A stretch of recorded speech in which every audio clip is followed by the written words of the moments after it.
Marcus Vega, Chapter 11, Relative Distance. I look at a framed photograph of my dad on a mantel by the stairs. He's older in this one. "When's the last time you saw my dad?" I ask. Tio Erminio shakes his head. "I haven't seen him in about a year.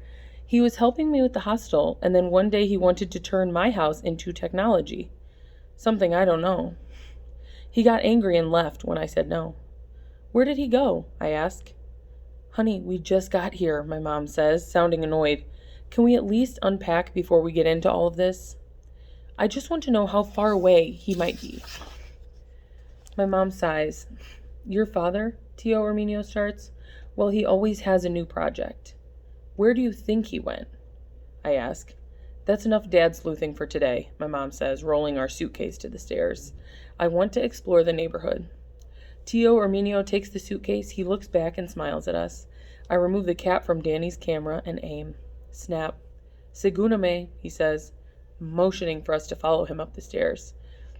It's a few flights up. No elevator. Sorry. Charlie doesn't say anything, but I know he's scared by the way he keeps looking around the corners of the other rooms as we reach the top of each flight. My mom is already halfway up the second flight as Erminio walks along the second floor. He knocks lightly and waits a moment. "Habite," a girl says from inside. "Hello, Hilda, Angela. I want to introduce you to my family." Tio Erminio politely waits by the door. These are Maria's very good friends. They met 2 summers ago when Maria did a high school foreign exchange program in Berlin. That girl has tremendous ambitions, all 3 of them. Tio Erminio tries to tell us what Maria and her friends want to study in college, but he can't seem to find the right words in English. "Demelo en español," my mom says. I still can't get over the fact that she knows so much Spanish. Tio Erminio says a few things while Mom carefully pays attention. When he's done, she turns to us and translates what he said. Tio says Maria wants to study agricultural engineering. Her friend from Berlin, Angela, is studying biochemistry at a university in Berlin. And Angela's twin sister, Hilda... "Hello, Tio Erminio." A tall girl with bright red hair who's older than me opens the door. Hilda is undecided, Mom says. "She's such a kind girl," Tio Erminio offers. Hilda gives Tio Erminio a kiss on the cheek. "Hello, Hilda," he says. "Miene my German isn't very good," he says to us. "This is mi familia, Melissa, Marcus Jr., y Charlie." "Sachon ek Knunzelernen," Hilda says. I think she's going to speak more German, but she switches easily to English. "It's lovely to meet you all. Erminio has been talking about your visit for days." My mom says hello, and I wave. Charlie can't stop staring. "Hello, handsome sir, and what is your name?" "Charlie," he says, acting all shy. "Charlie," she says, "it's wonderful to make your acquaintance." "I have a Wonka hat," he says, digging into his backpack. "Oh," she says. Charlie pulls out a totally flattened hat, and his shoulders sag a little. He starts mumbling about his too small backpack and the cramped plane and the whole trip in general. "Hey," Hilda says, "can I see?" Charlie looks at his hat and pulls it close. The hat is bent and twisted. He leans into my mom. My mom tries to help, but he just keeps the hat close and doesn't talk. "Maybe we'll fix it later," Hilda says to Charlie. Charlie doesn't respond. "Hello," says another girl, popping up behind Hilda. She looks identical to Hilda, except she has really curly blonde hair. "Wer ist das?" "Oh, Erminio, this is your family from the U.S. Ja." The girl waves. "Hello, I'm Angela." "They're on break from school," Tio Erminio says. "Hilda's always on a break," Angela says, smirking. "Really?" Hilda replies. "Well, at least I know how to have fun." "I have fun," Angela says with a huff, "just not all the time." "You should have just told Papa you didn't want to come," Hilda says. "Jaclar," Angela says, as if he would let us separate. The sisters stare at each other for a minute, and it looks like they're about to get into a fight. Hilda playfully shoves her sister, and her sister does the same. "Das stimmt," Hilda agrees. Very, very true. "Our father likes us being together wherever we go," Angela says. "He says we look out for each other, but I think, maybe most of the time, I'm looking out for Hilda." Hilda scoffs and crosses her arms. I think they're mad again, but they end up laughing. Goodbye, my good man, Hilda says to Charlie. See you soon? Charlie finally looks up. I can tell he's thinking about smiling. We walk up another flight of stairs, and Herminio shakes his head at the door marked 3F. This is where your father was staying. After our disagreement, he just stormed off, left his bags, everything, never returned. Imagine that, my mom says, not even looking at the room. This way is the common bathroom. I'm so sorry I haven't been better about visiting Tio Herminio, my mom interrupts. Her eyes get droopy again, and she sighs a few times. Pero no te preocupas por eso, mi amor, Tio Herminio replies. You are here now, with your boys. This is good. My mom nods, and it looks like she's trying not to let her glossy eyes turn into tears. Tio Herminio pauses and appears to get lost in his thoughts before he takes off again up another flight of stairs. I hear him mumbling something about Niño and something else about su familia, but, like I said, I don't speak Spanish. We go up a 5th flight, and Charlie starts to complain. He says he doesn't want to go up any more stairs. I can tell he's not comfortable. He starts talking about going home. We're almost there, sweetie, Mom says, climbing another flight of stairs. Tio Herminio stops and walks down to my brother. You know, you look like an adventurer. My brother isn't paying attention. He's sick of walking. Honestly, I don't blame him. This place stinks like rotting wood, and the floorboards creak like they are going to crack under us. I can hear water running, and then a man yells out, Hee-haw, wait till I'm done using the toilet. Another girl walks out in the bathrobe and waits impatiently in the hall. Hola, Maria, Tio Herminio says. Hola, Tio. She starts talking in Spanish so fast I can barely make out a word. Tio Herminio tells her something that sounds like he's trying to calm her down before he introduces us in English. This is your family, Maria, all the way from Pennsylvania, USA. ¿Qué tal? She says, then yells, Papi, apuerte, me estoy congregando. When someone uses the bathroom, Tio Herminio says calmly, the shower turns very cold. You'll be fine, though. The shower upstairs is outdoors, so it never feels too cold. My goodness, Maria, you're all grown up. You're beautiful, my mom says. Maria nods and says thank you. Do you remember Melissa? Tio Herminio asks. No, not really, Maria says. Sorry. I wouldn't think you would. You were 6 or 7 years old, my mom says. I remember you loved eating fish and veggies on the porch of your Tia Dharma's farm. It was the cutest thing. She did, Tio Herminio confirms. There's an awkward pause. Maria looks around as though she's wondering if she should stay or not. It's nice to see you, she finally says before heading to her room. Maria and her father, Sergio, come down to sell produce at the farmer's market on the weekends, Tio Herminio says. Sergio says it's the only time he gets to spend with his daughter anymore. She's leaving in the fall to start school in Florida. He's very emotional about it. Don't bring it up. So the farmer's market is still around, Mom asks. It's even bigger now, Tio Herminio says. All local products. Crecido in Puerto Rico. He raises his hand excitedly, then loses his balance a little. He holds onto the stair railing. Esta bendita cadera. He rubs his hip. I'll get it replaced eventually. Maria steps out of her room. Me voy a refrescar. Maria says, shivering. Papi! Ya voy! Yells a voice from the shared bathroom.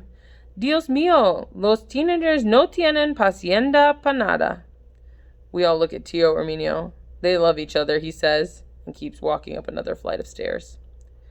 I asked my mom what they were saying. She tells me that Maria was yelling at her dad because she was cold and didn't have hot water to shower. Her dad was yelling that his teenage daughter doesn't have any patience. I don't understand any of it. The toilet flushes and the sound of water trickling down through the building breaks the quiet. Okay, hija, bañate.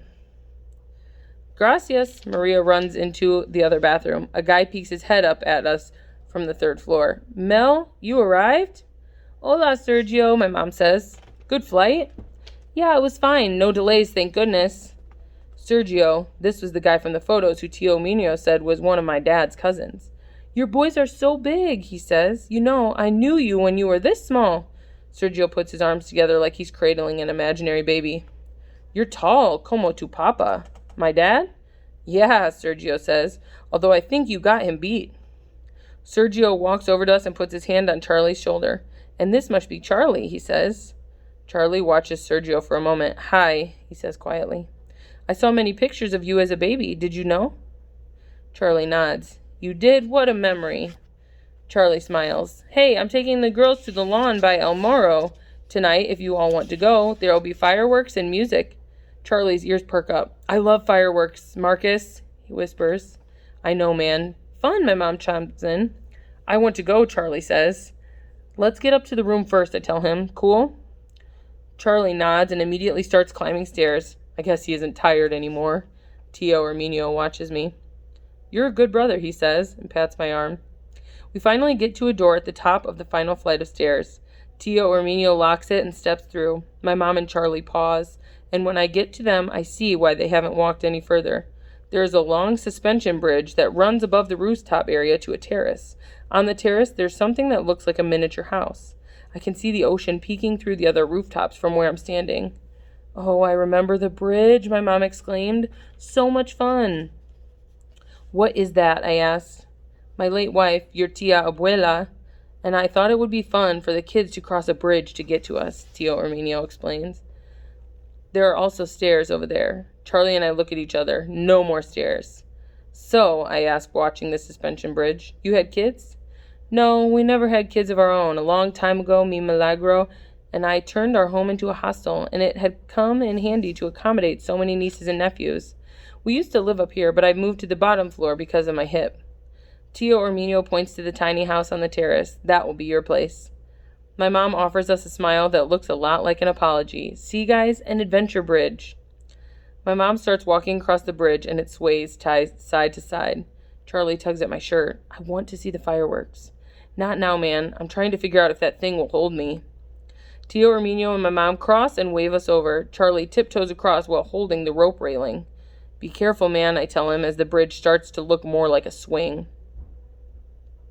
He gives a thumbs up and starts waving for me to hurry. Go fast. I want to see the fireworks, he says. He pauses for a second and adds, you might be too big. Wait till I get over there, I tell him. I promise you, Tio Erminio says, it's completely safe. I walk to the edge and put my foot on one of the planks. It feels like I'm trying to balance on a skateboard. Can we just stay in a room downstairs, I say, because honestly, I don't think this bridge will support my weight. I should have just taken one more flight of stairs. Don't be a chicken, my brother says. He starts gobbling like a fool with feathers. Come on, sweetie, my mom says. I take another step and then another. I'm entirely on the bridge now, trying not to move too much. I make the mistake of looking down to see that the rooftop is far enough that if I slip, I'm going to bust my butt. I close my eyes and hurry across. Finally, my brother says, shaking his head. Took forever. Pipe down, funny guy, I tell him. I'm not big on heights. Charlie laughs uncontrollably and then hugs me. He takes my neck and brings me down to his face. Nose kiss, he says, wiggling his nose across mine. He's done that since he was little. I take his head in my armpit and rub his hair with my knuckle. So you got jokes, huh? He cracks up. My mom and Tio Erminio head toward the shack. Charlie and I follow, and when we get there, Tio shows my mom the outdoor shower. This is the only private shower in the building, he says. What's private about an outdoor shower on a rooftop surrounded by buildings? Tio Erminio draws the curtain and twists the shower knobs. Water makes the shower rumble to life. It's a little cool, but in this heat, it's refreshing. He opens the door to the small house and lets us in. On one side, there's a double bed covered with a net and a twin in the corner. On the other side, there's a small stove and a refrigerator that looks more like a box, and a closet that's barely the size of my mom's suitcase.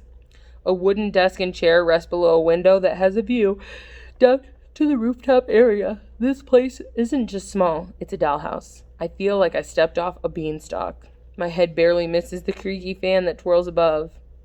It's small, Tio Erminio says, the understatement of the millennium. But my Milagro and I stayed in here to sleep. Most of the time we were out on the rooftop with all the kids.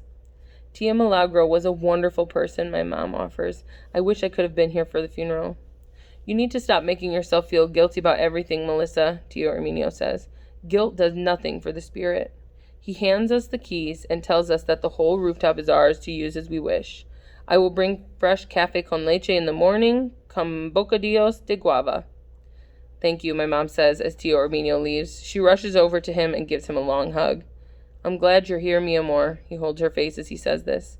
Okay, I'll see you in a little while. Tio Erminio crosses the bridge expertly and heads back downstairs. Well, team, my mom says, ready to explore? I want to see fireworks, Charlie says. I think that's a great idea, Mom replies, throwing herself on the bed. She's smiling. Something about the way she exhales sounds like she's happy she's in this tiny shack in this ancient neighborhood with a bunch of my dad's relatives. My mom wants to relax. My brother wants to see fireworks. I want more answers.